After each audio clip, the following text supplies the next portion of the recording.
All right, everybody, welcome back. This is my first live stream of the day, and I'm going to try and use the same session link for all of the live streams up through about noon. So, as I drop in and out periodically, I'll also be on a variety of news networks in between, so you can get additional information from those sources. But for now, you're at the right place. This is the link to use for the first half of the day at least. So, of course, everyone probably knows what I'm going to be discussing today, which is the ongoing wildfire disaster in Southern California. There are multiple individual fires that have been destructive, and the full toll at this point is not yet known, but it is likely to be high. And in some brief discussions with colleagues overnight and this morning, I do expect it is plausible that the Palisades fire in particular will become the costliest on record, period. Not just in California, but in general. Given the combination of the very high structure loss, so I now anticipate it to be in the four figures at least, and the fact that those structures are some of the most expensive homes and buildings in the world. So in terms of costliest wildfire disaster, we've likely checked that box this time. I'm hoping we don't check other boxes as well in terms of the number of structures burned. That's going to remain uncertain for a while. We're not going to have clarity on that probably for at least several days. There is also another highly destructive fire that is burning aggressively near Altadena, Pasadena area. This is the Eaton fire, and it too has destroyed many, many structures. I genuinely don't know at this time what the scope of the damage is, but it sounds like it is there again, at least in the triple digits, and possibly higher.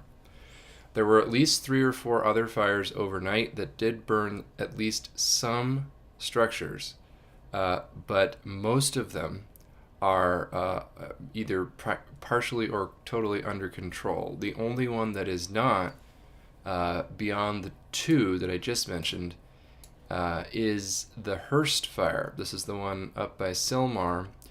It's not extremely large, but there are reports that it too has burned homes. There are evacuation orders in effect.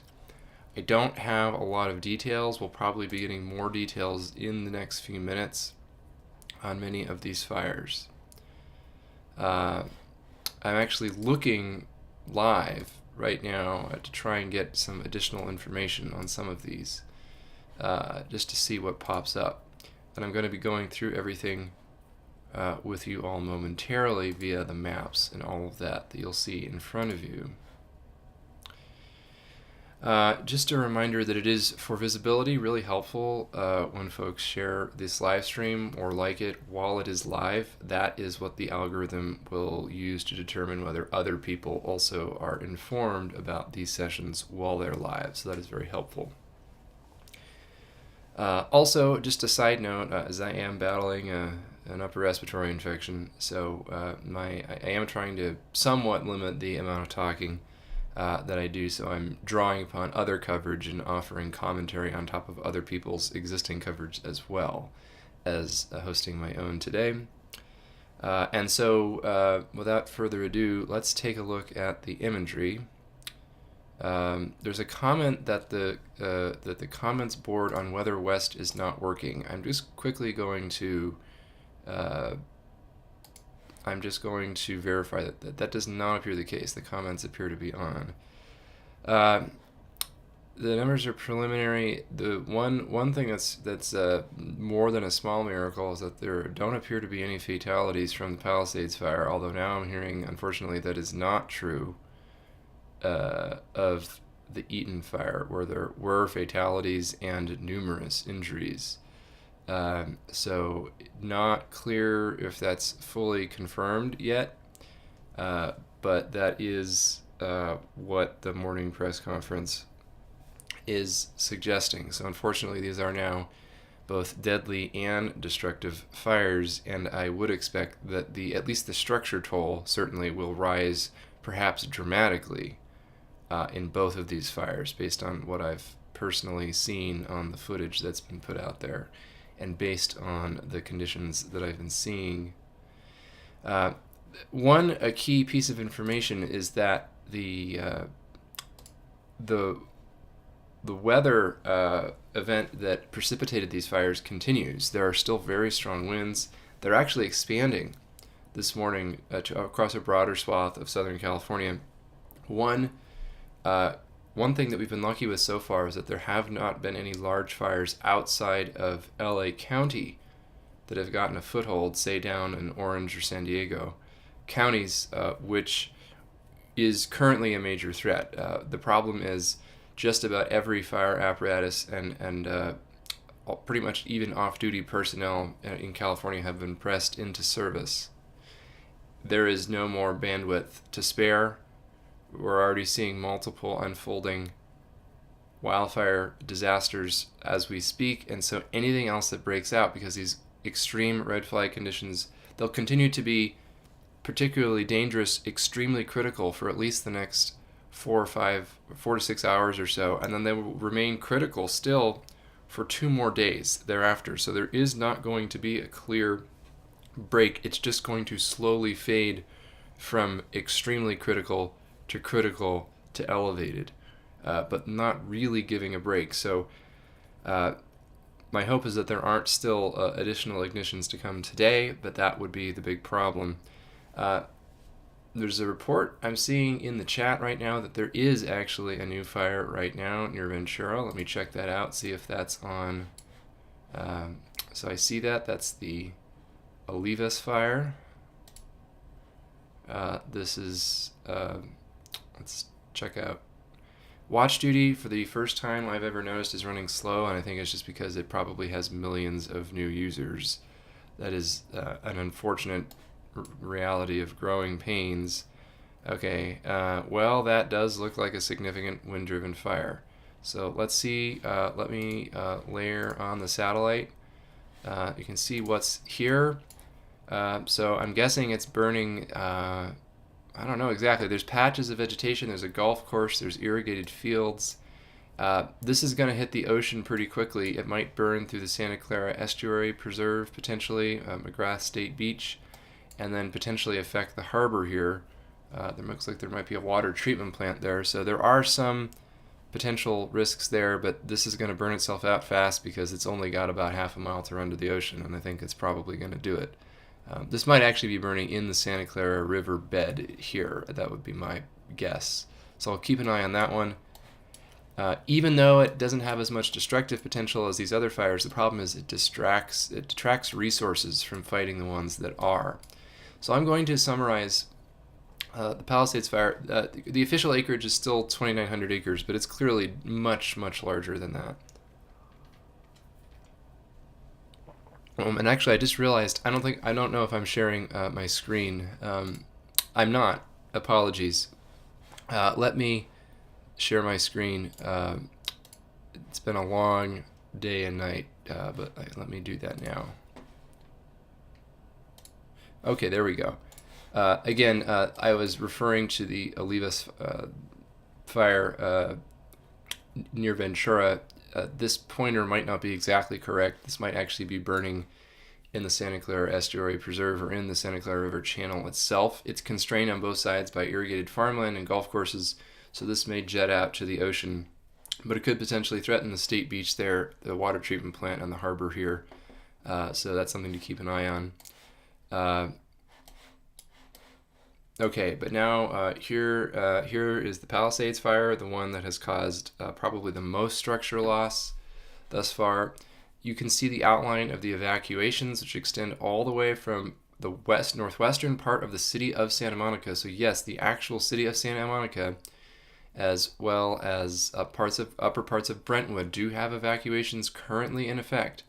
All of Pacific Palisades is evacuated. Portions of Malibu are evacuated. There has been structural loss all the way from the westernmost fringe of Santa Monica all the way to portions of eastern and central Malibu. So this entire stretch of coastline has experienced some degree of structural loss already from this fire, which continues to burn quite aggressively. So I can confirm that some structures have been lost along the coast and inland from the coast, essentially in this entire swath. It even looks like the lifeguard stand at Will Rogers State Beach may have burned, as well as other structures on the sand as these wind-driven flames and ember storms extended out to the beaches. I do not know the extent of the fire up in this direction, up Topanga State Park. Will probably get an overflight in the next couple of hours, at least to map it. Even if air support can't do water drops or retardant drops, we'll probably get that observation plane up there soon. There is the other fire of note is the Eaton fire. These are mass evacuations. Again, this is affecting, I don't know if this is tens or if this is hundreds of thousands of people, but it is a great number of people under either evacuation warnings or evacuation orders. But in any case, the evacuations generally extend almost all the way to the 210 freeway from the mountains. That is quite a lot. That is quite a lot of depth. It includes parts of Altadena, Pasadena, Monrovia, along with other neighborhoods and cities within the valley. So this is a huge disruption for daily life for many thousands of people living in the LA basin. Could this go on to threaten Mount Wilson? Very possibly. I don't really know, again, what the extent of the fire up is in the mountains, up in the San Gabriels. This fire has moved into, especially in this region, I don't know the footprint, but has burned at least hundreds of structures and perhaps more. So again, another highly destructive fire, and we're getting reports that multiple people, unfortunately, have died in this fire and that there have been extensive injuries.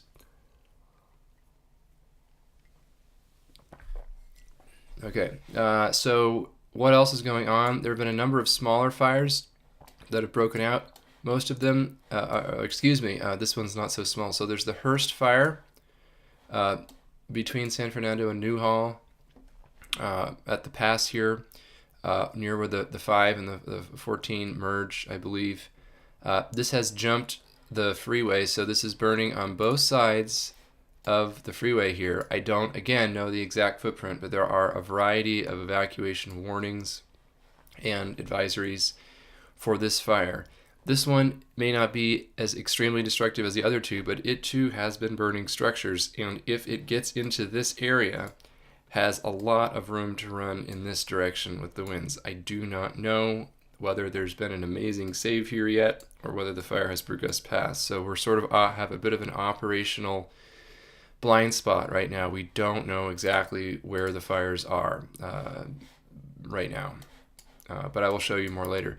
There is also an active wildfire in Sepulveda Basin.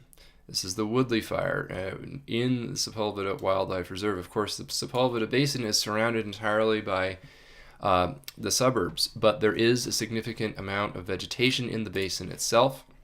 The fire is burning in the densest part of the vegetation. Given the direction of the winds from northeast to southwest, this fire has likely could affect structures within the basin itself and the golf course, and potentially threaten structures near the Ventura Freeway. But ultimately, this one is constrained by the lack of vegetation. It's a pocket of vegetation within the conurbation of the San Fernando Valley. So this one will eventually run out of room to roam as well. So those are the three big fires. There is an additional one in the Sepulveda Basin. There's this new one over in Ventura County. This is a wind-driven 2-acre fire. Again, I think it's in the riverbed. It has some potential to cause problems, but fortunately what I'm not seeing are new fires dotting all over the map. That's the one good piece of news in all of this.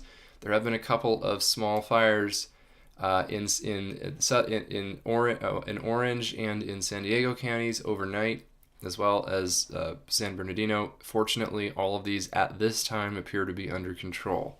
So right now, it really is LA County and maybe Ventura County where the concern is, but at any moment there could be additional fires.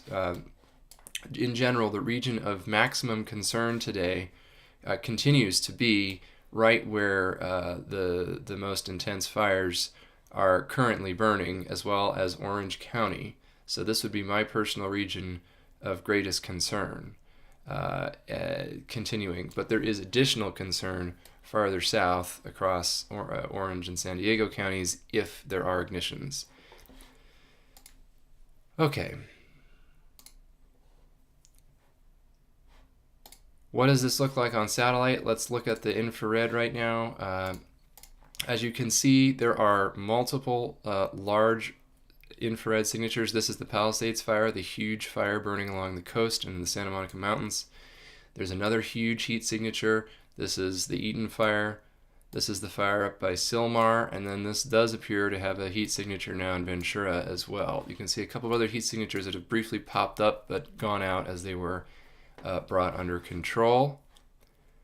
There's also another interesting thing that you can see. These are the thermal signatures for the fire in black, but you can see clouds developing in the wake of the mountain wave event. So you can see the crest of the mountains is roughly here in Southern California. You see these streaks of upper level cirrus clouds forming. These are mountain wave clouds, which means that the mountain wave that we had been concerned would form has actually formed. And you can see that actually it was probably a fairly remarkable sunrise today. If you look at the visible satellite, and I'm going to pause this since the sun has now risen, you can see these striated cirrus clouds. You can actually see the stable layer in the atmosphere that they're bumping up against. So you can see these little striations in the cirrus cloud. So the primary axis is in the direction of the wind. This is that extremely strong 180 knot jet streak that's howling above. You can even see there's even some showers down in interior San Diego County and down in Mexico, unfortunately associated with the upper low there. But unfortunately, most of Southern California is just getting this incredibly strong dry flow. These clouds are not going to produce any precipitation, but they might create some even more dramatic cloudscapes when combined with the smoke plumes. If we look at radar, I actually haven't had this up yet this morning. Oh boy. Okay, so this is what it looks like at the moment. Right now, a very, very strong plume of smoke is emanating from the Eaton fire, and the problem is this smoke plume is now combining with the smoke plume from the Palisades fire. So there's an additional smoke plume coming out here, but you can't really see it because the fire near Altadena is essentially overwhelming the smoke volume. But there's a very dense plume of smoke across much of the San Fernando Valley, covering Glendale, Hollywood, Beverly Hills, going out into Santa Monica, and then there's new smoke coming from the fire near Santa Monica as well. So this is a tremendous volume of smoke, and unfortunately, given, I'm going to zoom in a little bit, yikes, given the extremely high reflectivities that we're seeing in this region, I suspect that's likely whole neighborhoods that are on fire because we don't have dense forest here. This is a grass and brush environment. It's difficult for a wildfire to produce this strong of a reflectivity signature on radar if it's only burning grass and brush under normal circumstances. This is probably heavier fuels, and the heavier fuels in this region are structures. So there is likely, just based on this, major ongoing structural loss occurring somewhere in that area. Again, I'm being very approximate. Do not take this literally. But somewhere in this circle, I expect that there is currently major structural loss occurring beyond what had occurred overnight. Okay, so I'm going to take a look at a couple other things. Here's a live coverage right now. That's a press conference they're running. I've been cutting into this occasionally. Not really what I want to show right now. Quickly checking the Weather West's comment section. Well, this is helpful. This is from Zeke Lunders, borrowing it. This is his estimate of the burned area. That looks about right to me. This is for the Palisades fire. And yeah, so now, not every patch is burned within this footprint. There are certainly very likely to be unburned patches within this, but the problem is this essentially encompasses all of Pacific Palisades, Topanga Beach, and a lot of the coastal communities up to almost the Malibu Pier. So there are a lot of structures and a lot of people here.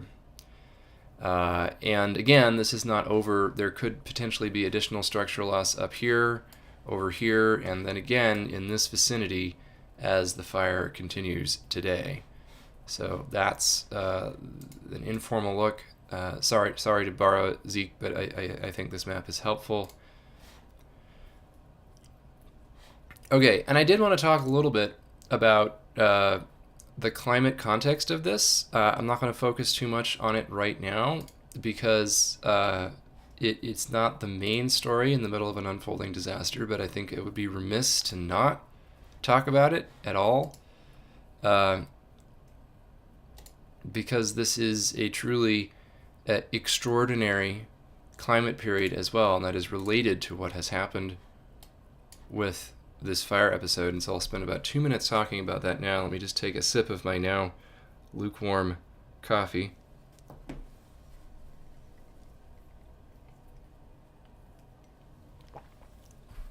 So California actually saw 2 really wet years recently, particularly in coastal Southern California, and in some parts of coastal Southern California, the last 2 consecutive winters were the wettest 2 consecutive winters on record. That produced some significant flooding problems in Southern California. But Southern California wildfires, unless you're really high in the mountains, mostly burn grass and brush. These are fires that are burning in chaparral and in grass primarily, and now in people's neighborhoods and structures too, but the primary natural fuel is grass and brush.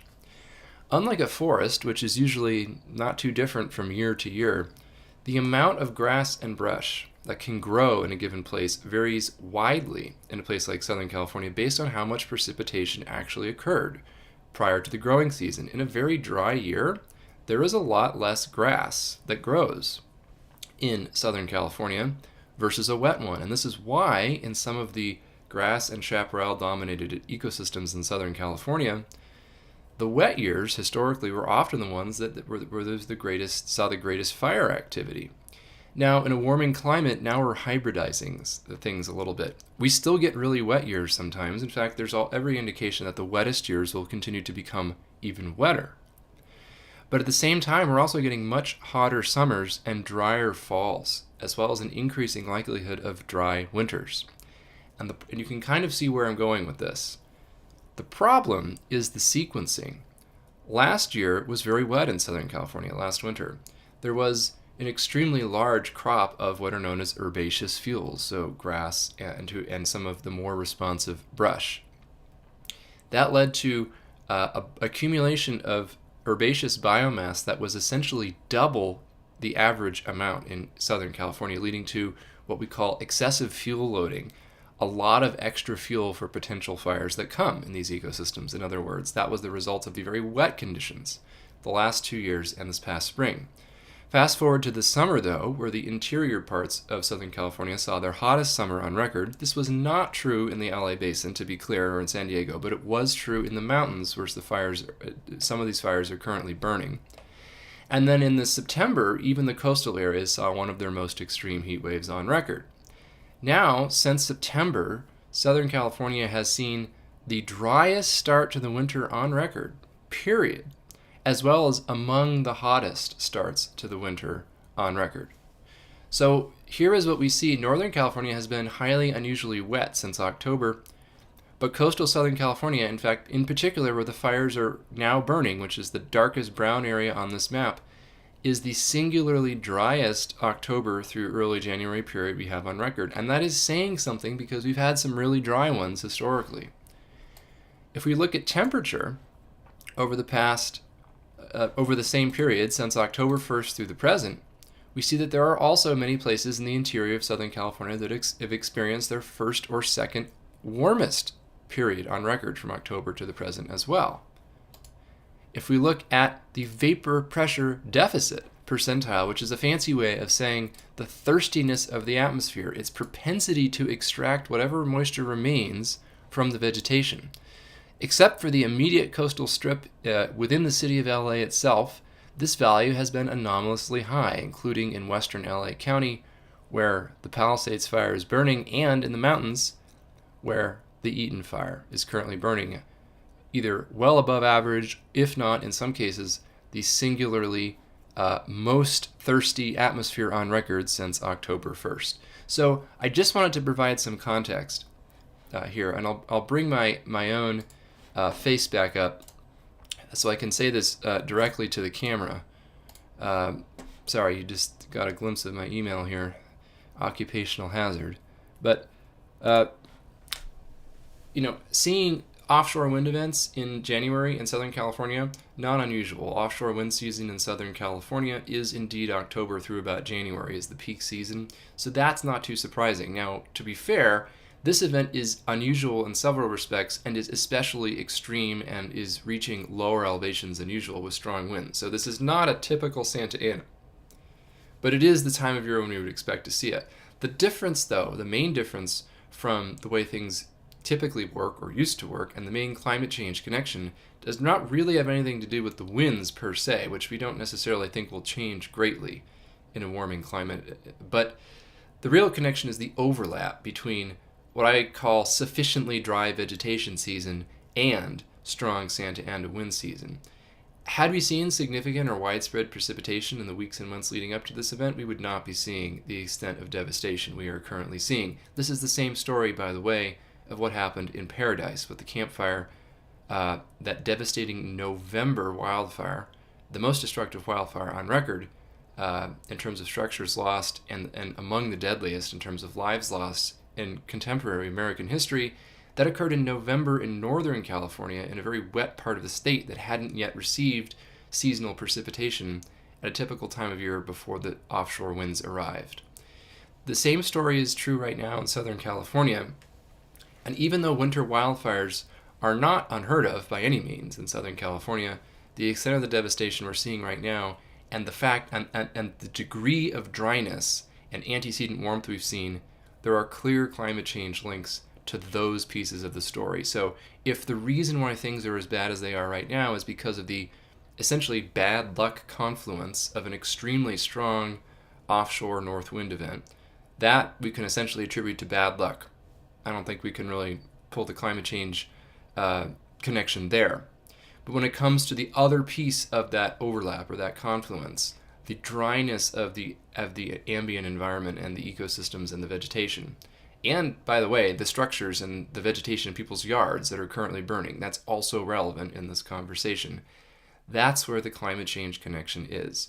We've seen an unusually warm, even record warm in some places, period, a record dry start to the season in many cases, and we've also seen that triple whammy, if you will, that sequencing from very wet to very dry is something that specifically facilitates abundant growth of herbaceous vegetation and then the curing or the drying of that to critically dry levels with the hot and dry conditions that follow. So it's not just that drier conditions are perpetually more likely in a warming climate, it's that this oscillation back and forth between states is something that is particularly consequential for wildfire risk in Southern California.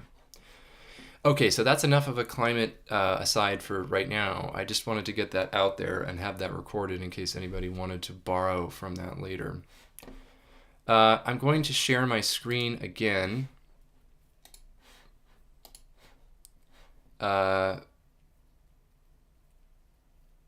Check the current map for fire conditions. That fire in Ventura, there's no updates right now.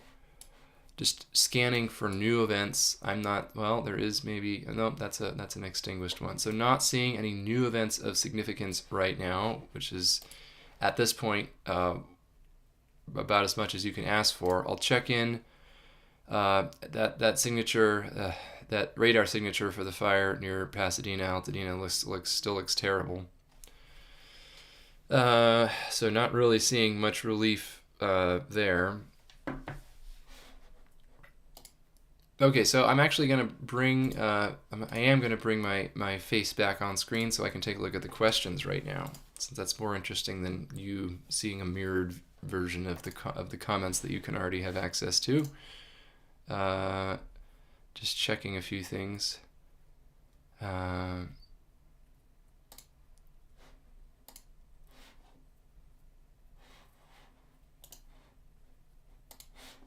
Okay. Let me go through the comments here. Take another sip of coffee as it goes. Again, thanks for joining. Please do share this channel if you value this kind of content. If you do it while the live stream is still active, it will allow more people to participate.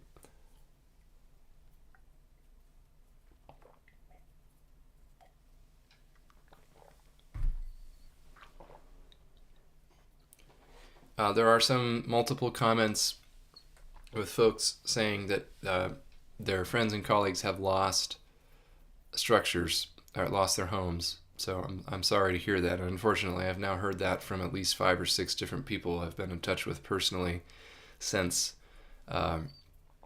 yesterday. I'm glad they made it out safe. That's really my hope in these fires. And it unfortunately sounds like that hasn't been the case universally, particularly with the fire near Altadena. Question from Rochelle at CNN.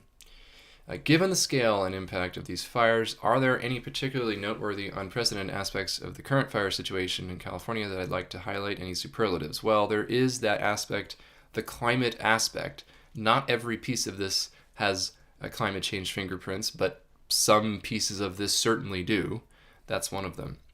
But the other piece, in terms of the scope, again, we don't know, but informal discussions with colleagues this morning, it's been a long night, already suggest that this has the potential to be, at least collectively, the most destructive in terms of the costliest wildfire disaster in American history and therefore perhaps in history.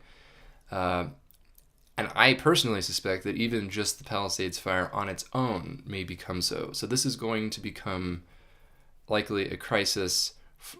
This is going to send the wildfire home insurance crisis in California to the stratosphere. If it weren't there already, this is going to pose a major challenge for private insurers and also the state plan of last resort, the FAIR plan.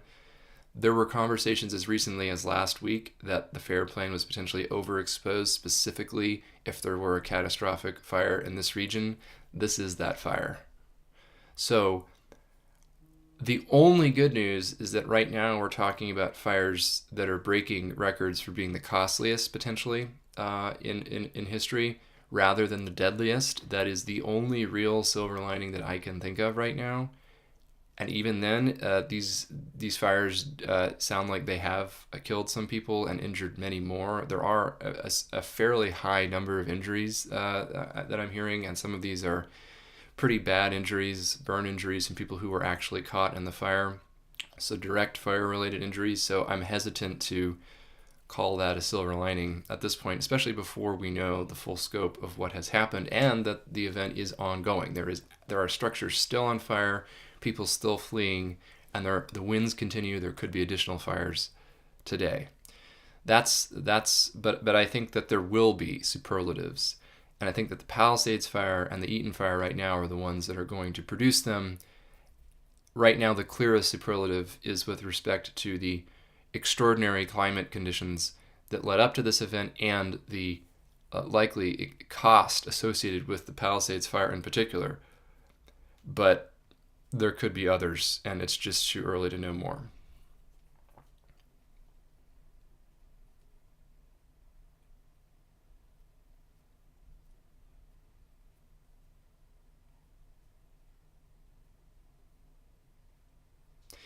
There's a question from Kathy that not quite sure, or a comment, I'm not quite sure what the intended meaning is there. Apologies. But I will mention that this was an exceptionally well predicted event from a meteorological and fire predictive services perspective. Unfortunately, this event scared people as much as a week before it occurred in terms of the weather forecasting world and a few days prior from the fire world, and that was entirely justified. In fact, it is possibly only because of those dire prognostications that things weren't even worse. There was a lot of pre-positioning of resources, which likely saved lives. I am pretty sure there are people who are alive right now who would not have been alive had those pre-positioned resources not been in place where they were. As bad as yesterday was and as today is looking, it would have been significantly worse were it not for those exceptionally good predictions of what was going to happen with this event.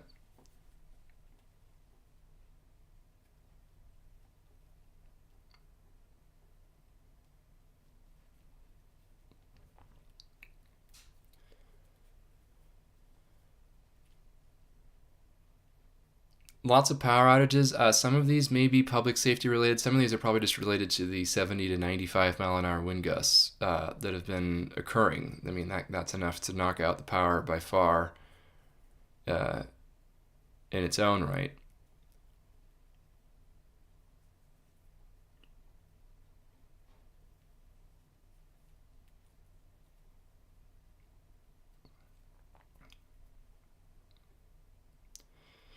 So I don't think that there's. So there's Beth mentions that from some anecdotes on the ground that the fire has burned up to Topanga lumber and is threatening the village, which makes sense. I don't think it's in the village yet, but there's definitely at risk. In fact, unfortunately, when the winds do weaken, I actually think that's when Topanga Village is actually going to be at greater risk, because then the fire will be pushing it less. The winds will be pushing the fire less aggressively towards the ocean, and it might start to move back upslope.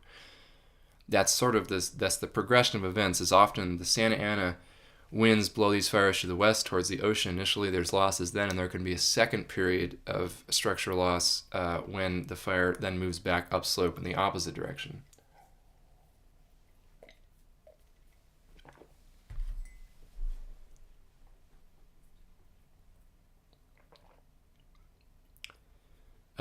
Mason mentions that Zeke Lunder had the map updates from 2 a.m. Palisades, around 20,000 acres in the Eaton, about 10,000 in size. That may have been a slight overestimate at 2 a.m., although it isn't now. And again, these are the outlines, so the total area. The fire has not burned every patch of earth within those footprints, but the fires are clearly much large, probably a factor of 10 larger in size right now than the official numbers are reflecting.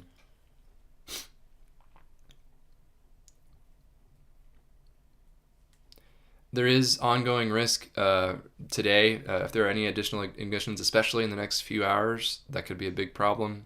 And again, fire risk will remain greatly elevated for a couple more days, although it will gradually ratchet down and be more restricted in area. Now, of course, the problem is that fire crews are going to be occupied with existing fires, so there's limited ability to respond effectively to additional fires, although as the winds come down, air support will become available again in all likelihood.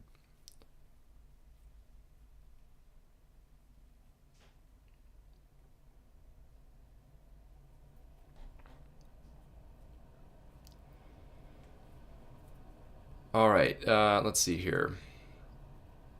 Okay, so current press conference, Palisades is now over 5,000 acres. That's no surprise. We'll just have to see what the footprint is.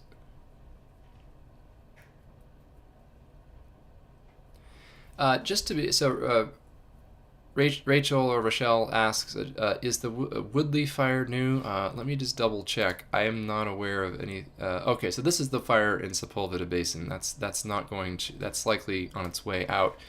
What do I think about safety at UCLA? Well, generally, specifically in this moment, there are no fires threatening UCLA. There could be some air quality issues later, but right now, there's no fires or flames that are anywhere near UCLA, even though you can see flames and fire from the roof of the buildings on UCLA, certainly, right now, looking west to the Palisades fire. UCLA does have some, while limited, wildfire risk. Were there to be a fire in the Santa Monica Mountains directly above UCLA and a strong wind event pushing that fire directly towards campus, it's a theoretical possibility, but again, there is no fire currently there. They have a pretty comprehensive system of emergency alerts. There is a lot of fire resistance on most of the buildings on campus. There are pockets of vegetation, but the fire risk is well understood. there are plans in place, and currently there is no fire threatening UCLA. Now, could there be smoke-related air quality issues later? That's quite possible, and that's something you could mitigate by wearing an N95 mask, or if you're a building operator or manager, making sure you have the HVAC systems running to recirculate inside air and using the best possible filters in those systems, which I'm hoping that Occupational Health and Safety has already done at UCLA. But that is something that can be actively done to mitigate risk even the day of. You can always swap out those filters and make sure that everything is running on recirculate in those cases.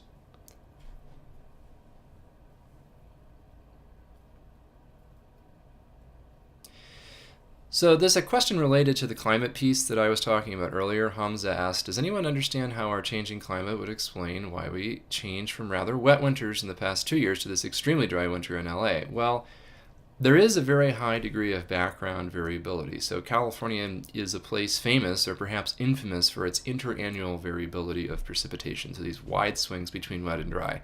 That's been true since long before California was a state. That's been true since long before people even lived. Even before indigenous peoples were in California. Ever since California has approximately been in the geographic location that it currently is over millions of years, it has probably experienced high interannual variability of precipitation, especially in the southern part of what is now California, just for intrinsic reasons related to the storm track over the Pacific Ocean. However, even in that context, we strongly expect that California hydroclimate will become even more variable, and that will be especially pronounced in Southern California, with wetter wets and drier dries, partly due to the expanding atmospheric sponge effect, something I will talk more about very soon. In fact, we were supposed to have a paper that's published in Nature Reviews coming out tomorrow. I was going to have a major live session and blog post released tomorrow to coincide with that. I have decided to postpone that given the magnitude of events that are ongoing in Southern California, probably until early next week. So we can have that conversation maybe Monday and Tuesday next week. Then hopefully I will also be feeling a little bit better and have a bit more energy to engage. But given the scope of the disaster in Southern California, and for other practical reasons, I'm going to delay that, even though it's directly relevant to that question and the events we're seeing unfolding in front of us right now.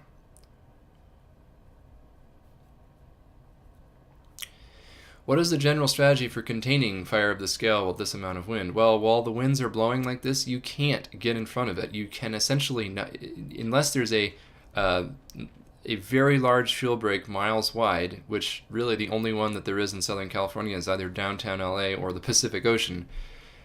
You can have this fire hopscotch across the landscape, and it will find fuel wherever it's available. So you generally don't try and get directly in front of it under high wind conditions. You try and flank it.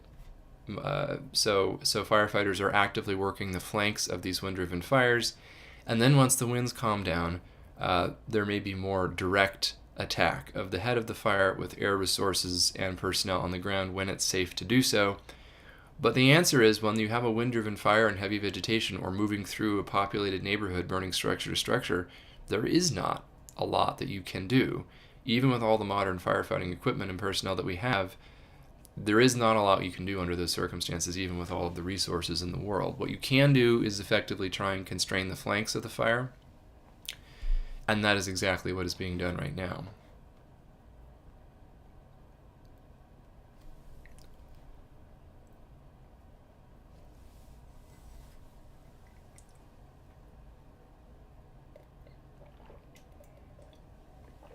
Well, there's a question that is the kind of thing that makes disaster and scientists and geophysicists superstitious.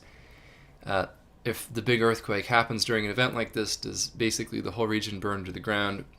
Let's just say that it would be a catastrophe on an entirely different order, and I'll leave it at that. We can have that conversation another day, but one of the worst case scenarios for Southern California is indeed a major earthquake unfolding coincident with an offshore wind-driven wildfire outbreak like this one. I'll leave it at that for now.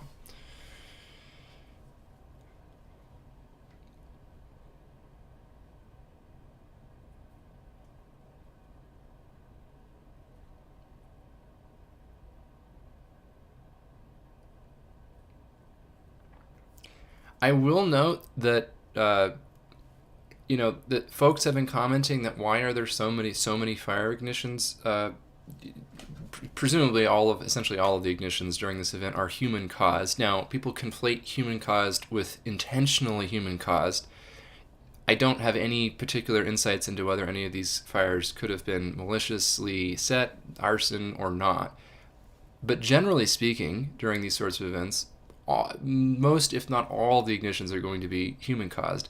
That does not mean people are going around, deliberately setting fires. It just means that modern life brings lots of potential ignition sources. In fact, in a place like suburban LA, in the WUI, in the wildland urban intermix, there's effectively a saturation of potential ignition sources. We try and minimize them as much as possible, but the reality is they're still there.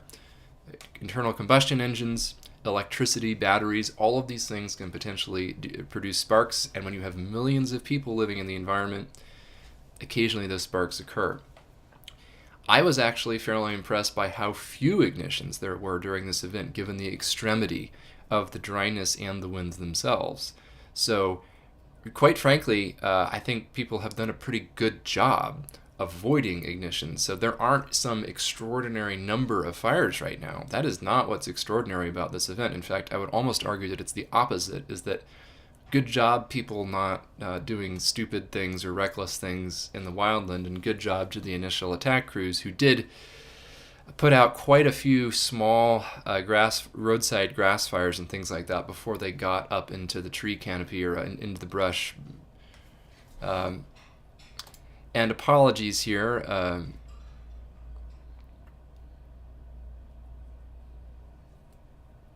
Apologies there. I don't know if this happened to other people, but I just had the tab in Chrome crash. Probably a memory issue, but at least it looks like I can easily rejoin. So I'll continue to do that if needed. So I think, we know that these ignitions are human caused. Some of them may be difficult to determine ultimately how they started because the damage is so great that I'm not sure how effective fire investigations will be. Some we'll probably find out eventually. But the reality is we can't completely extirpate, if you will, ignition sources in the landscape to 100% certainty. There were probably some power lines that came down last night and sparked some fires. I don't know if that's involved in any of the major ones. There were some public safety outages, and there were also some fires some outages that occurred from energized lines because they can't turn the power off to everybody in LA County. And the winds last night, again, were gusting above 90 miles an hour in some places.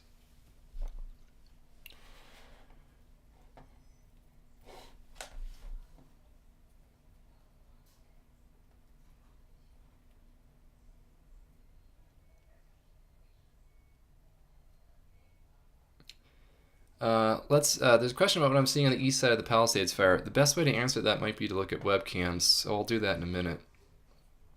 Is air quality in LA bad enough to leave the city? I don't think that's a good option for most people. It's bad in some spots and actually better than usual in others because the offshore wind is blowing a lot of the usual pollutants out to sea. I would say that if you're in a fire zone, just wear a good mask, run air purifiers indoors, and be mindful that it's probably not a good day to go out for a run along the Santa Monica beach path.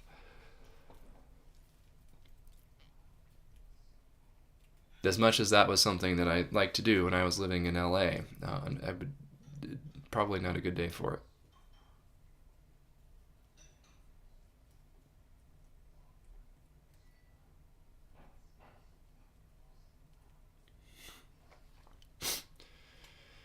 There's a note that the power outages are now pretty extensive, 380,000 customers, so that's affecting over 500,000 people. That's substantial. I don't know how much of that is public safety preemptive outage versus just wind-driven related.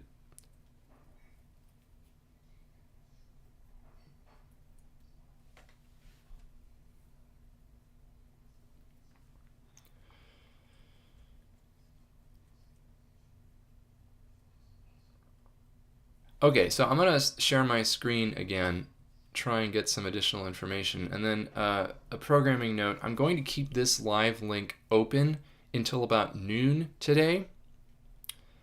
So I will return periodically to this live stream once I take a pause, I'll be on CNN at 9:40 around then Pacific time. I'll take a break from this. I got to answer some journalist emails, and then I will come back to this periodically. I will let folks know in the chat section here, so at the same link, when I'm going to come back. And then I will also share a link to the afternoon chat link once I switch over to that later. I will also notify on social media when I'm about to go live within this existing live chat session again. Okay, so I'm going to go back to sharing my screen so you can see what I'm seeing. Back to watch duty. There is a new fire. The Woodley. Oh, sorry. This is the one in the Sepulveda Basin. So never mind. That's already that's just revised downward in size. Let's see if the fire out in the Santa Clara riverbed is any updates. Doesn't look like it. Yeah, moving towards. So it is, as I guessed, it was in the riverbed. Let me just pull this up. You can see, yeah, it's still active. It's in the riverbed. There's pretty dense vegetation in the riverbed. It's going to run out of room. It's going to hit the Great Pacific Fire Break sooner rather than later. But there is some stuff between it and the ocean that could be a problem. And you can see the camera's shaking. It's very windy, and you can see this plume is lying down. So clearly, it's still very windy out here.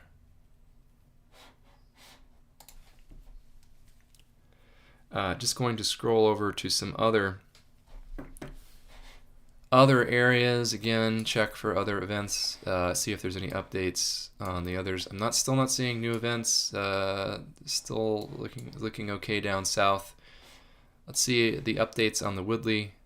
Oh, sorry, that's the okay. So the fire in the Sepulveda Basin has been declared knocked down. So that I think we're in good shape with that one.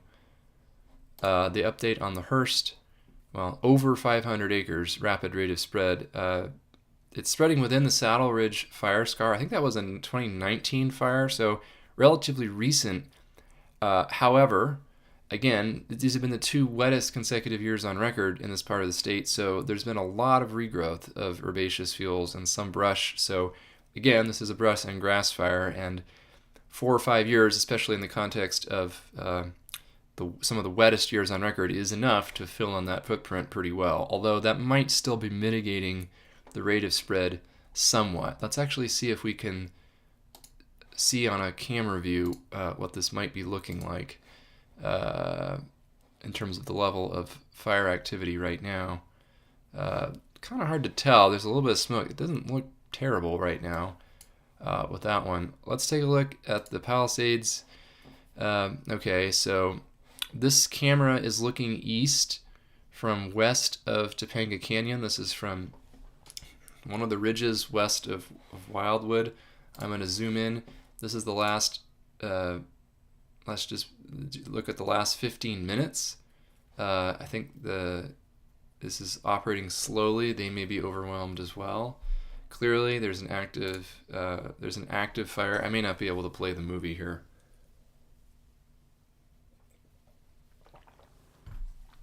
Okay, I don't think this is going to work in terms of the animation, but that's clearly there is active fire.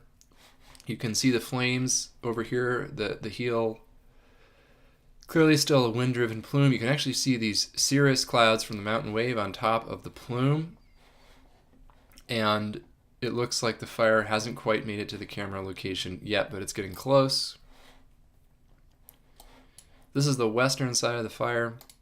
Here's another view of the western side of the fire. So actually the fire has made it to this ridge line, it looks like.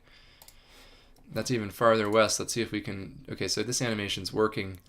So clearly active fire. It looks like this is backing fire up in this region. So the winds in this camera view are blowing in this direction, pushing the fire primarily in that direction. But you can see that there's some active flames popping up here.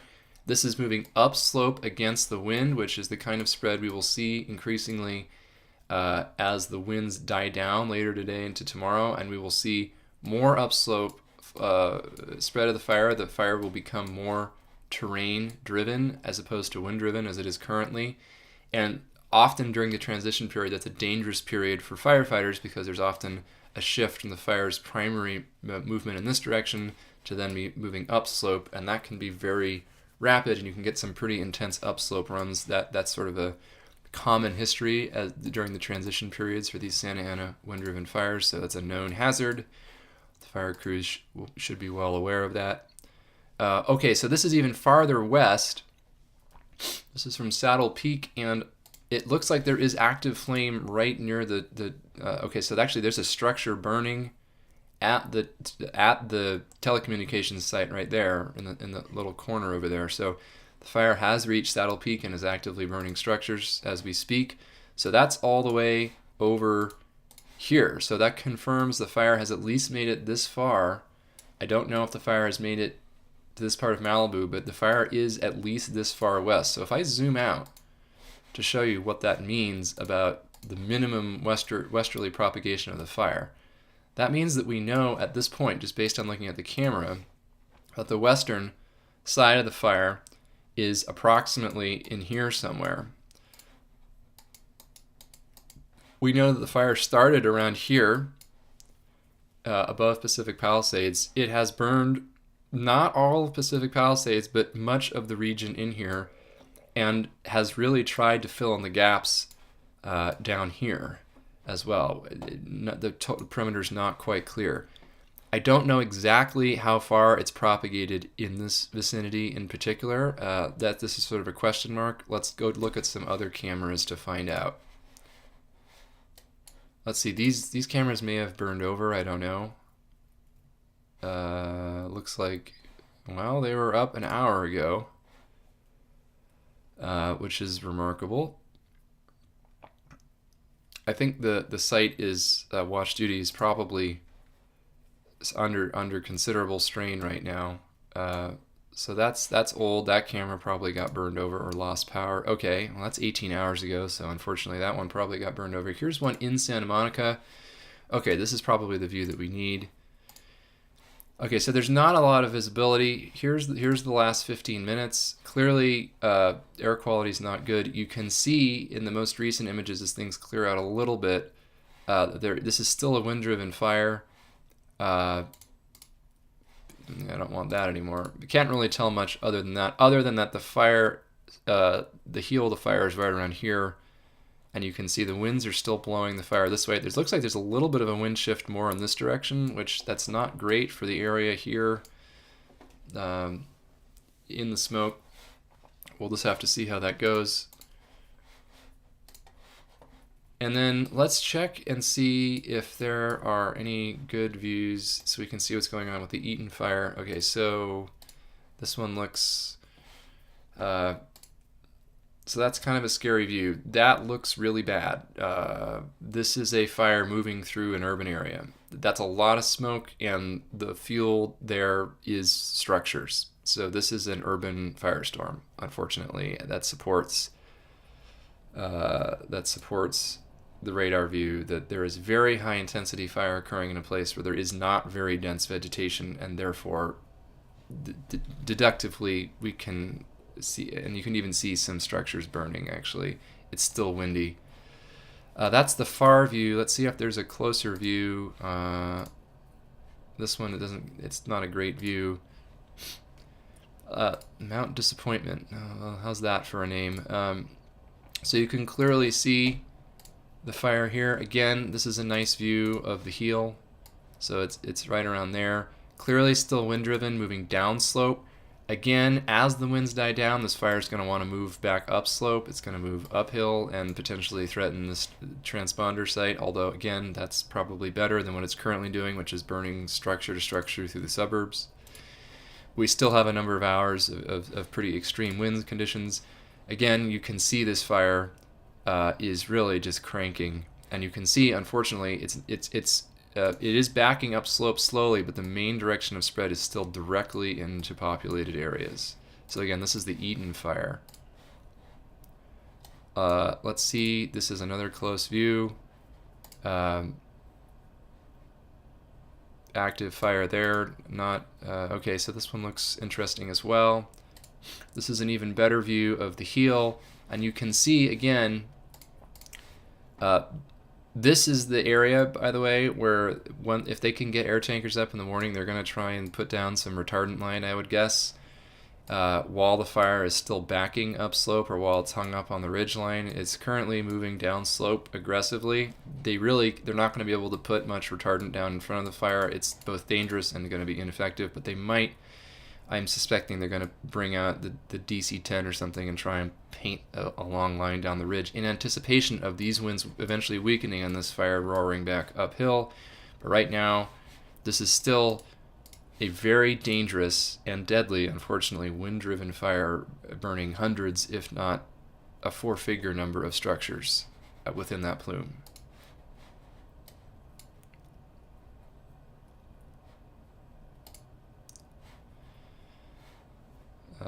Let's see. Okay, the fire has reached this location as well. You can see that there's active flames. Again, so this is a backing fire, so hopefully doesn't look like there's great defensible space around this transponder site, but it might survive because the fire intensity is pretty low moving through. Again, you can see over 15 minutes this fire is barely creeping against the wind. So the wind is, this is actually a very nice illustration of it. The wind is clearly blowing the fire like this, which is downhill, but it's still moving slowly upslope against the wind because conditions are very dry, and there's still a minor terrain upslope induced component of the heat from the fire. So that's what we're seeing there. All right, checking again to see if there's any updates of new fires. Still not seeing new ones, which is good in relative terms. Sounds like the Olivas fire in the Santa Clara riverbed has potentially made it to the state beach. There are potentially some campsites and such at risk there, although again, in the scheme of things, I will say that actually, now that I think about it, these are agricultural fields that are covered with plastic sheeting, so ordinarily irrigated agriculture would not be flammable, but that actually might be in this case. So hopefully, I don't know if this is the season where these fields have plastic sheeting over them, but if they do, these are actually potentially a fire hazard. Let's see if we look at the additional camera view, see if we can see what's going on. It's just a smoky mess. There's clearly still an active wind-driven fire there, and that's about all we can say. The visibility is quite poor. Okay, I'm going to glance at the live coverage. So this looks like it's the, I think this is the Palisades fire. I'm not 100% sure. This is live coverage. You can again see it's still wind-driven. The camera's shaking in the winds. This is still actively burning in the WUI, in the intermix with structures. And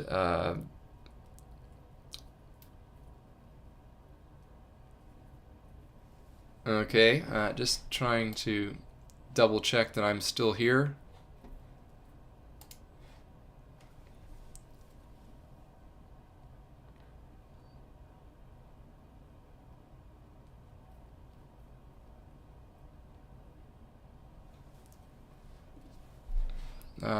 Let's see here. Okay, looks like things are okay. I'm going to check again on... I'm going to bring myself back on screen again for a few minutes. And then what I'm going to do after that, I'm going to answer some questions that have come in, and then I need to take a pause for a while. I need to do my own assessment of what's going on so I can speak thoughtfully about it later, and then I will take a break. I'll be on CNN around 9:40 Pacific, I believe. Let's see what the comments are here.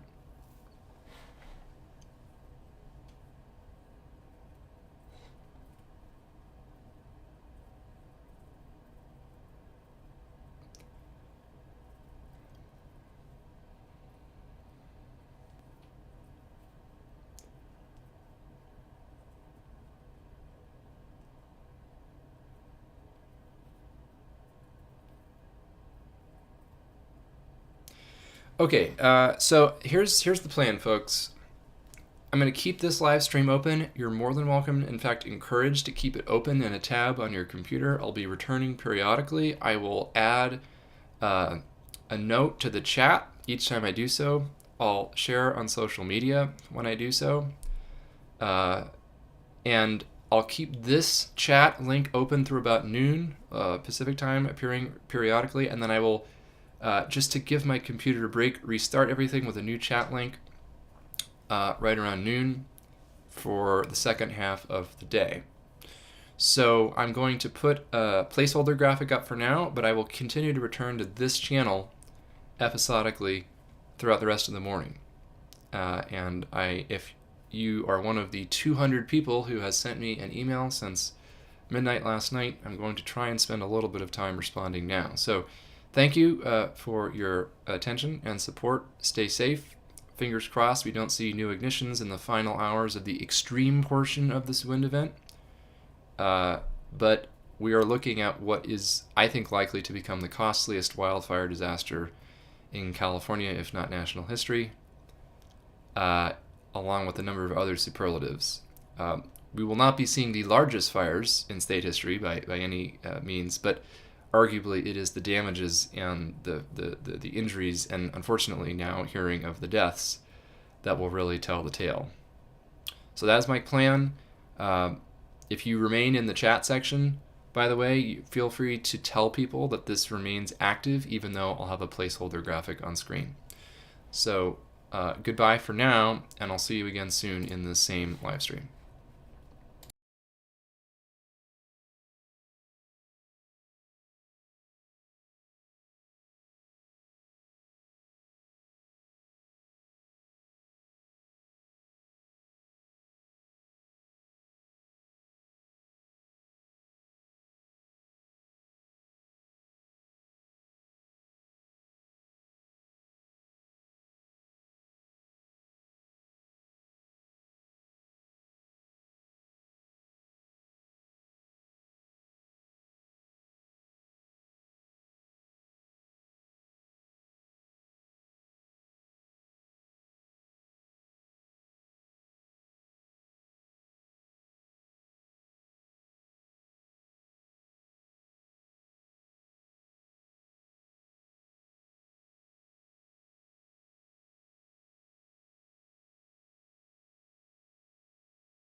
All right, folks, I am back live, as I will continue to do periodically throughout the day. You may have noticed the CNN spot was bumped because of Donald Trump's statements regarding the fire. I haven't even fully read exactly what they were yet, so don't have the ability to comment on that yet. In any case, I have a bunch of other interviews lined up today. You'll probably see me at some point later this morning or this afternoon on whatever your preferred mainstream network is. I did want to check back in because there are some developments again to discuss, and so I'll jump right to that. Again, occasionally I'm having some issues with my own stream, where the YouTube studio has been crashing due to the degree of windows I have open, but it's only resulting in a couple of second interruptions, and I actually think the live stream is continuing uninterrupted as that happens. So I think it's mainly on my end. So if you see me pause for a moment, it's just because I'm restarting the browser tab so it can be as seamless as possible. So again, covering live this major wildfire disaster, I think it's fair to say that 2 of these fires at least are catastrophic in the consequences that they have brought to the wild and urban interface, specifically those 2 fires being the Palisades fire in western LA County, and then the Eaton fire near Altadena and Pasadena. Mass evacuations from both of these regions, very high structural loss being reported from both of these fires, and some deaths and a larger number of injuries, especially from the Eaton fire. I'm just not sure we've gotten the full story yet from the Palisades fire. There is confirmation that over 1,000 structures have been lost in the Palisades fire. Preliminary numbers are unfortunately often quite conservative, especially in sort of fog of war type scenarios. Like the present, I would not be surprised if the structural loss from the Palisades fire is in the multiple thousands, and I won't speculate beyond that, but I think it is likely that the structural loss from the Palisades fire alone is in the multiple thousands of structures. There do appear to have been a number of injuries. I haven't heard of any fatalities from that fire. The confirmed structural loss on the Eaton fire is in the hundreds of structures. I suspect this too will ultimately be a 4-figure structural loss fire, and there are both confirmed fatalities and injuries on that fire as well. Again, the size of both of these fires is likely over 10,000 acres each. We still don't have mapping aircraft over the fire. That'll probably happen soon. But there will be a lot more news coming out later today. Strong Santa Ana winds are continuing to blow. They will weaken somewhat later today, which is the good news, but the bad news is they won't go away completely, and humidity will drop and temperatures are actually going to rise. So the very strongest winds have either already occurred or will occur in the next hour or so, before diminishing to more merely moderate to strong levels instead of extreme, and they will become somewhat less widespread. But on the other hand, humidity will continue to drop to extraordinarily dry levels in some places, and temperatures will rise to higher levels than they have been in days into the 70s. So let me begin to share my screen again so folks can see what I'm seeing as I continue to do this. Here is watch duty again. It's experiencing some slowness, I assume because of the demand, but here I'll try and make the best of it. The good news is there still are no new fires in this region down in Orange and San Diego counties. That's the best news I have to report right now. Also, the Olivas fire, the westernmost fire in the Santa Clara riverbed, is apparently contained. So we are still focused primarily on these 3 fires in LA County: the Palisades fire, the Eaton fire, and the Hearst fire. Of the 3, the Hearst fire is currently the least threatening, partly because it's burning in a previous burn footprint from about 4 or 5 years ago. That may be helping the situation. It's still touch and go because there's very strong winds trying to push that fire to jump. But right now they're holding it a little over 500 acres. That is not the case, though, of the Palisades fire or the Eaton fire, which are completely out of control and burning whole neighborhoods as I speak. There is a new fire that just popped up, the Brown Fire. I think this is in San Bernardino County. It is a large mulch pile, so it's not technically a wildland incident, but if I pull it up, you can see just in the time lapse, it is putting up a lot of smoke, probably putting up a lot of embers. It's very windy, so this could become a wildland fire incident. I think they're trying very hard for it not to become one, so we'll have to keep an eye on that, since that has some potential to cause some problems. Just to zoom in and see where it is relative to the Santa Ana riverbed, the main concern is that this could potentially move into the Santa Ana riverbed itself and spread downwind, down the channel, potentially threatening structures on either side of the Santa Ana River channel, because there is a fair bit of vegetation and some brushy areas along the river that continue down into the Hidden Valley Wildlife Area. So we'll see how that evolves. Right now, it's not nearly as threatening as these other fires. Again, these are old acreages. The Eaton fire is likely larger than 10,000 acres. The Palisades fire is much larger than 3,000 acres. There is a little bit of air support returning, so the air attack, so the observational plane has returned to the Palisades fire. We might get a better estimate of acreage. Also, it looks like there is some, this may be the fire footprint mapper flight fixed wing aircraft. So we do not have any fixed wing retardant dropping aircraft on this fire at this time, but it does look like there's a couple of helicopters potentially doing some water drops on the northeastern flank of the fire, or they're doing reconnaissance. Altogether, though, limited to no air support on most of the Palisades fire currently, and then limited support again on the Eaton fire. It looks like there's one helicopter currently over the fire and maybe an observational fixed wing. I don't think that's, I'm not 100% sure if that's a tanker or not. Air support has been ordered.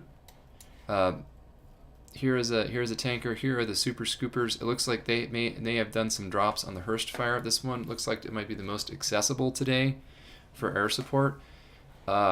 Air support will hopefully ramp up a bit as the visibility improves and the winds die down, but right now it's still pretty minimal given the scope of the fires we're seeing. So there's more tankers inbound and outbound, but the amount of air support that we're going to be able to see today is constrained by conditions. Just looking to see if there's an additional update on that mulch pile fire. Nothing to show right now. Again, a huge evacuation area for the Palisades fire, extending all the way from parts of Santa Monica City proper to parts of Malibu City proper and all the way to the 101 freeway near Calabasas. That is a huge region. The Eaton fire evacuation footprint continuing to expand from around, I believe this is the Sunland area, all the way eastward to Monrovia and even Duarte. That's a huge region, including parts of Pasadena City proper, much of Altadena proper, and in some cases all the way to the 210 freeway. That is a huge region that is affected. Checking the live coverage, there is footage, unfortunately, of some injuries. Yeah, and I'm sharing, there's some imagery coming out. This is Pacific Palisades, this is downtown. It does unfortunately look like worst case scenario, completely wiped out. Almost 100% structural loss of all homes, and it looks like multi-story commercial structures as well in that urban firestorm that occurred yesterday into the overnight hours. So again, I expect that the structural loss, already confirmed to be over 1,000, will rise sharply. This is likely to become the costliest wildfire disaster on record in the state of California and possibly anywhere. And this is just one fire. The other fire, that's the Eaton fire, is also threatening to have some eye-popping numbers, unfortunately. I'm still hoping that the Palisades fire fatalities can remain at 0, which they currently are, but that remains to be seen, and that is not the case, unfortunately, over on the Eaton fire. Okay, satellite imagery. What we're seeing here actually is right now most prominently cirrus clouds, not smoke. The cirrus clouds are blocking the smoke. You can see mountain wave clouds developing. So I'm going to draw sort of the axis of some of these mountain wave clouds right now. And you can see the cirrus plumes emanating on the lee side, in this case the west and southwest side of the California, of the Southern California mountain ranges. You can see these plumes of cirrus clouds developing and stringing out this way. What we have right now is a very strong jet streak aloft that's oriented this way. This is causing these mountain waves to build over the mountains and crash in the valleys, producing these extreme fire conditions in multiple locations. These conditions are going to continue to be variable and adverse in this region as this pattern continues for the day, but you can see west of the crest of the mountains, this is still a big problem. What this is obscuring, though, are large smoke plumes underneath, which we can get at a little bit if we look at the infrared satellite imagery. Again, the two major fires of concern are still huge and very intensely burning: the Palisades fire, the Eaton fire. The fire up by Silmar, the Hearst fire, is actually looking a bit better, as is the one over in Ventura, so maybe we'll luck out with those ones. But these two look very, very ugly indeed. The only good news is that I'm not seeing any big black splotches down here at this point. That could still change, but right now I'm not seeing it. Some footage I wanted to share. This is oh my god. Pacific Palisades this morning. What? I've never. Look at this. Beyond comprehension. Oh. It is catastrophic. There really isn't any other way to put it, and I still think it's not fully known just how problematic, just how devastating this fire has been. Let's see, that's the live coverage. Checking in again on watch duty, seeing if we have any update on anything that's going on. Not too many recent updates. Okay, gonna go back and check on the questions that are coming in. You'll see my face again. I gotta double check my calendar to make sure I'm not bumping up against any live interviews. I'm supposed to be on MSNBC Live at about 11:45 Pacific time, so about an hour from now. I'll be doing some BBC conversations in the hour after that.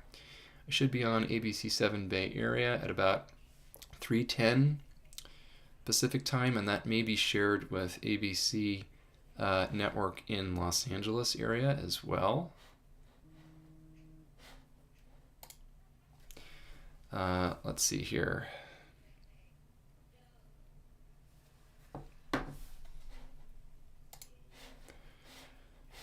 Just checking in here to see what else is going on with that. Okay.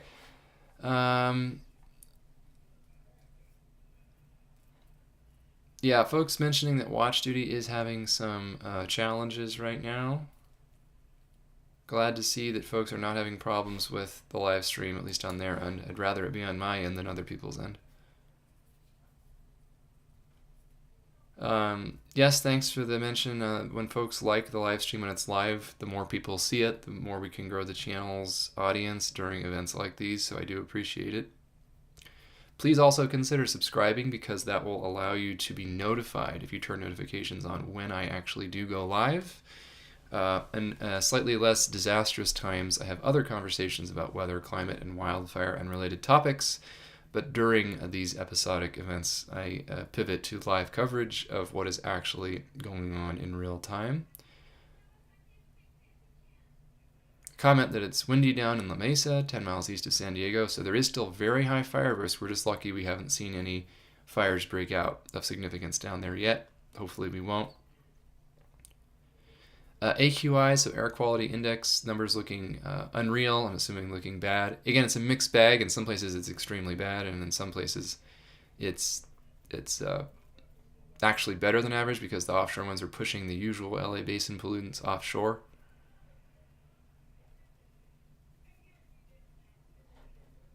We do not have a current fire perimeter for the Eaton fire. We'll probably get one later today. We can only guess right now.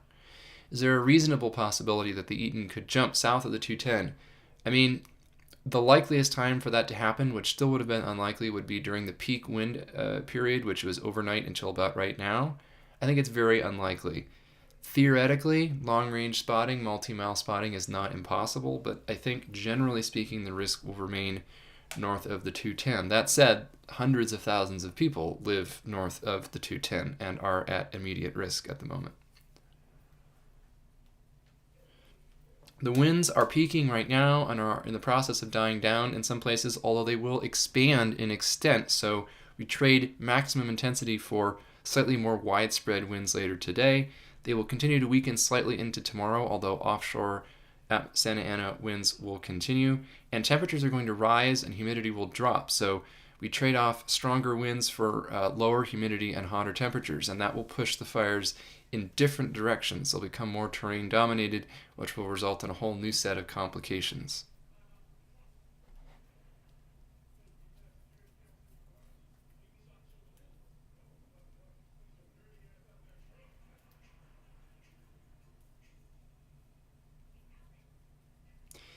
There's a common incredulity that we can't stop these fires, and the reality is when you have bone dry, critically dry vegetation and 50 to 90 mile an hour winds with highly flammable structures densely intermixed with the vegetation, there is not a lot that can be done to stop the aggressive chemical reaction that is the combustion process of an intense wind-driven fire. We don't really have, you can throw an almost infinite number of personnel and fire engines at it, and you can't, there's a limit to what you can do under conditions that are just so extreme. You can make the argument that if we had more fire resistant structures, for example, structure hardening, that it would help, but it still wouldn't completely eliminate this situation. One piece of knowledge surrounding how fires spread in urban areas that's important to understand is that many of the structures that burn in wildland fires or urban interface fires like this one don't burn from the outside in. Some of them do. You know, you can imagine, you know, bushes or trees or a fence next to a house catch on fire and the radiant heat catches the house siding on fire and then the house burns from the outside in. That can happen. But more often what's happening in a wind-driven fire like this is this sea of billions and billions of embers created by brush and other objects that are burning nearby get blown up against a structure. And 99.9% of those embers sputter out, but because there's billions of them, all it takes is one. Those embers find the cracks in the structure, they find the vents, they find the holes in the building, and they blow inside. And now, in a nice wind-sheltered environment, they grow. And a lot of cases, these structures are burning from the inside out, driven by these ember storms, these billions and billions of glowing embers blown by hurricane-force winds. Those embers can jump over 12-lane freeways, rivers. They can even jump over mountain ranges and hopscotch from neighborhood to neighborhood. So unless you have a fire break that's miles wide, which can't exist really in nature generally, or even in urban areas, there is a limit to what you can actually achieve with firefighting under such conditions. And air support cannot fly precisely under the most extreme fire conditions that we're seeing like right now. And this is the problem with folks advocating for more and more techno fixes, I think, for wildfire intervention, is that most of them work best under mild to moderate conditions. So you get really good at extinguishing fires under the conditions where they would be less likely to cause harm, and you haven't really gained as much of an advantage, if any, under the very most extreme conditions, which we know are getting worse due to climate change and from a fire footprint perspective for other reasons too, including urban expansion, more people living in flammable landscapes, more ignition sources than ever before. All of that means that the very most catastrophic fires, we're not really improving our ability to fight them because we are bumping up against the limits of technology precisely under the most extreme conditions, preferentially under the most extreme conditions. And I think this is a mismatch between a lot of what the technological investment in wildfire prevention and wildland firefighting, some of these technological interventions are helpful up to a point, and then beyond a certain level of extremity of ambient environmental and weather conditions, they're not really helpful at all. And we are seeing that, unfortunately, in real time with the truly catastrophic events.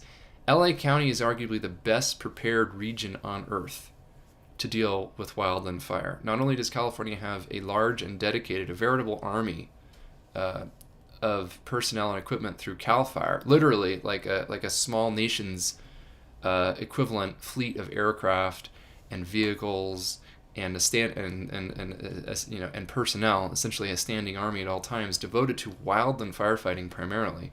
But LA County also has pretty incredible wildland firefighting capacity, and the LA City too. So there's 3 layers at least, plus local fire departments, of wildland firefighting specialty, knowledge, equipment, and all of that.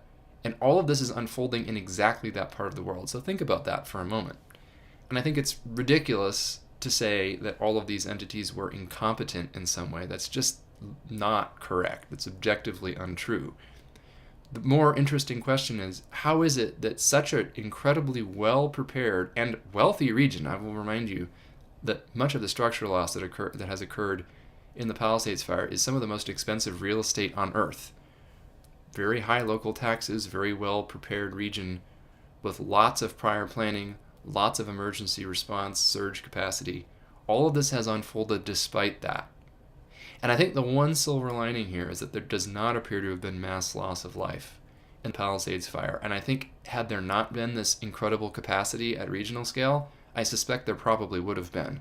It was a very near miss yesterday. We probably would have tipped the balance from near miss to just human tragedy to an even greater extent had that not been true. So I'm grateful for that, and I think that it's a clear place where the preparedness and the response capacity is paying dividends. Also, the structural loss, as bad, as catastrophic as it is, would have been even worse. More of Santa Monica would be threatened. More of Malibu, more of Topanga would have been probably already burned had we not had the capacity that did exist. But we're still seeing the limits of that. We're testing almost what the upper limit, actually, on our ability to fight these kinds of wind-driven fires under record-breaking drought conditions, or record-breaking aridity conditions. I guess I should say that the drought itself in the long term is itself not record-breaking, but that's kind of the point. It's not just drought that we're worried about. It's the sequencing between increasingly wet events on the one hand, which result in all this abundant lush growth of herbaceous fuels on the one hand, and then record-breaking heat and dryness, then subsequently drying it out to then record levels for the time of year, overlapping increasingly with offshore wind season, which is now, and setting the preconditions for just a genuine catastrophe like we're seeing right now.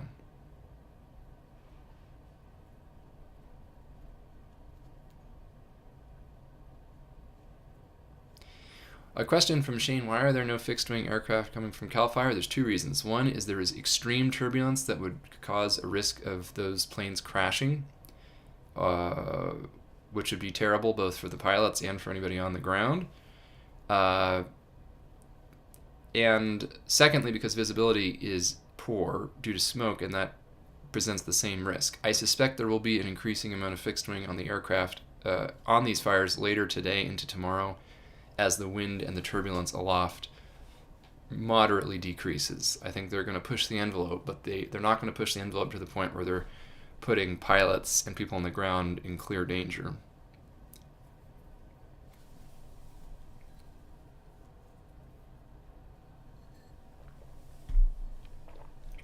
Just to be clear, this is still an unfolding disaster. There are still whole neighborhoods on fire, and both the Eaton fire and the Palisades fire are still completely out of control on most flanks and consuming mostly what they want to consume.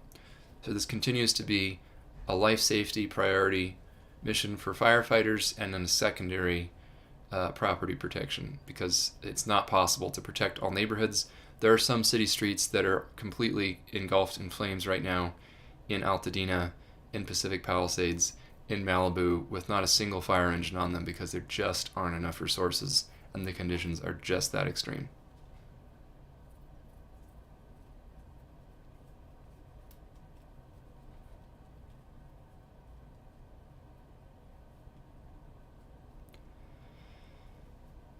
Question from Chris. Can I comment on the trends in fire weather over the last few decades in the region of the fires? Yeah, that's totally ambiguous. We published a paper on this in 2020. We found a doubling in the frequency of extreme fire weather conditions in autumn in this part of the country, in California generally, and in particular in Southern California, contributed mainly, as I mentioned, by the warming and drying of fire season, the lengthening of fire season, and the increasing overlap of extremely dry vegetation conditions from summer into autumn, now increasingly extending into early winter, which happens to be when these offshore winds peak. So this is a case where the sum is worse than the total risk is more than the sum of its parts, in the sense that not only do we see longer fire seasons and hotter fire seasons, but the longer the fire season extends into autumn and winter, the more likely it is that critically dry vegetation in Southern California overlaps with the traditional offshore wind season, which starts in October and continues through January or even February. The more overlap there is between strong wind season and dry vegetation season, that's the big challenge we're seeing. And so it's not that climate change is shifting the winds so much. In fact, there's not much evidence that that's the case or will be the case.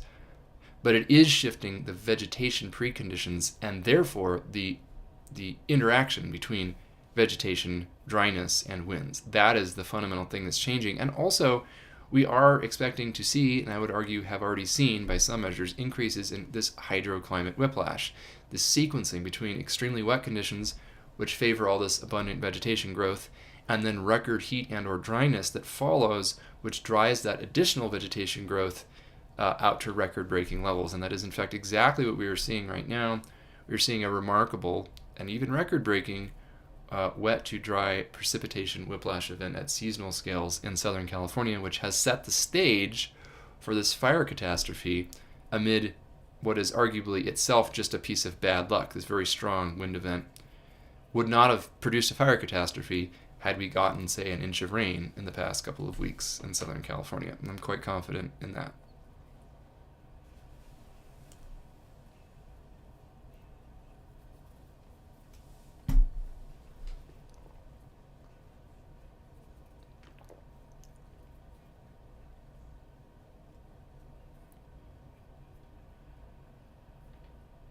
Okay, so I'm going to double check how I'm doing on timing.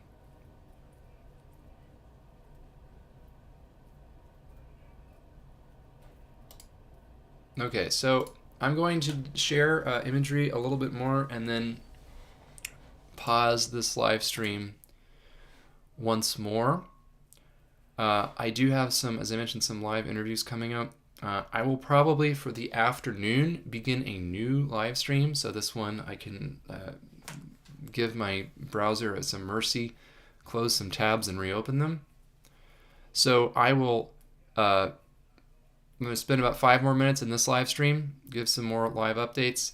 Then keep an eye out for a new live stream link for the afternoon. And I will do the same thing where I'll use the afternoon link for the rest of the day, returning to the live stream periodically as needed and as noted, both in the chat section and elsewhere.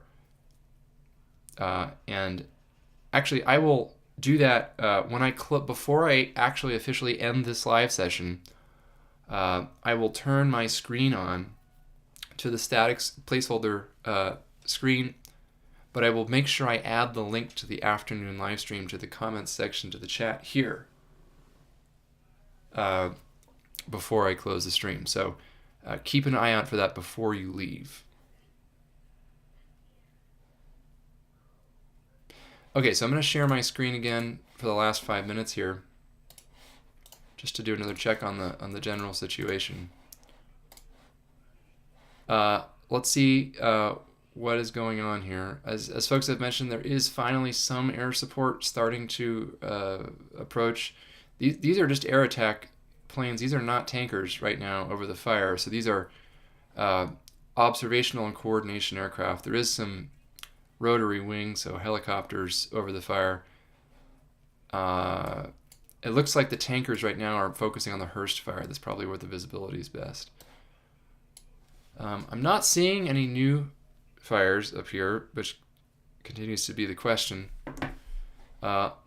Checking in on the brown fire, that mulch pile fire. Take a look and see. It's still burning, but still looks like it's burning in the same footprint. So hopefully it hasn't spread to the wildland. Still not seeing anything down south. So that is good. Checking in with the coverage here.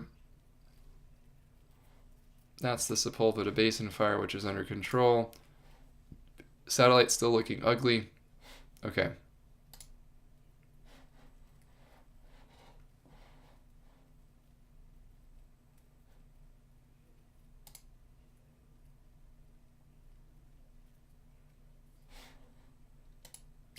All right, well, as mentioned, stay tuned. In about 2 minutes, I'll post the link to the next live stream in the chat. And then after that, I will close this live stream and then begin the next one afternoon Pacific time today. So see you then.